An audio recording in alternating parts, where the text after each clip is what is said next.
তো আমরা এখন দার্জিলিংয়ের রাস্তায় দাঁড়িয়ে আছি। তো আমাদের দার্জিলিংয়ের সবথেকে স্পেশাল যেই বস্তুটা চা বাগান, তো সেটাই আজকে তোমাদের দেখিয়ে দেবো। সবার ফার্স্টে একটু গাছটা দেখাই, গাছটা কেমন ধরনের দেখতে হয়।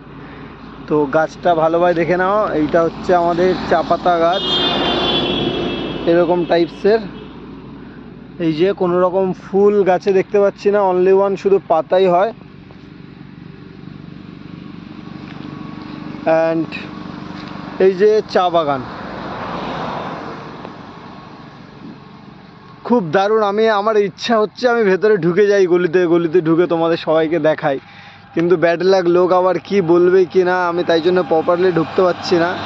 মানে হেভি দারুণ করে সাজানো আছে, সামনে আরও দারুণ ডেকোরেট করা আছে।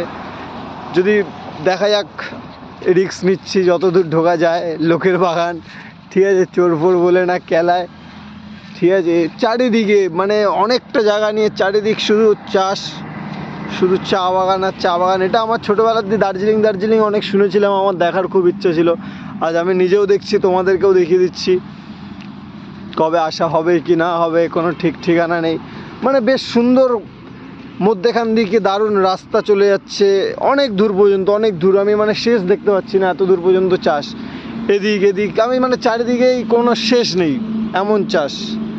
আর ওপরে সব গাছ পুঁতে রেখেছে, চা বাগানের ওপরে বড় বড় গাছ।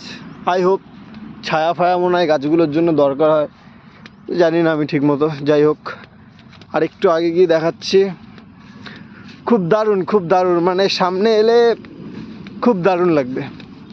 এখন অনেক রোদ, গরমে অতটা ভালো লাগছে না, কিন্তু মানে বিকালের জন্য খুব দারুণ ভিউ এটা। এই যে এর ওপারে আর যেতে পারবো না, ব্যাড লাক। এখানে একটা বিরাট বড় গাড্ডা, এই যে ওপারে আমাকে আর যাওয়া সম্ভব না। তো এখান থেকে আর যতটুকু হয় দেখে নাও। তো নাইস, আমার তো খুব দারুণ লাগলো।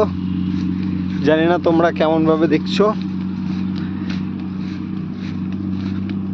আমরা আমাদের নেক্সট ভিউ আবার তোমাদের দেখাচ্ছি। Thank you.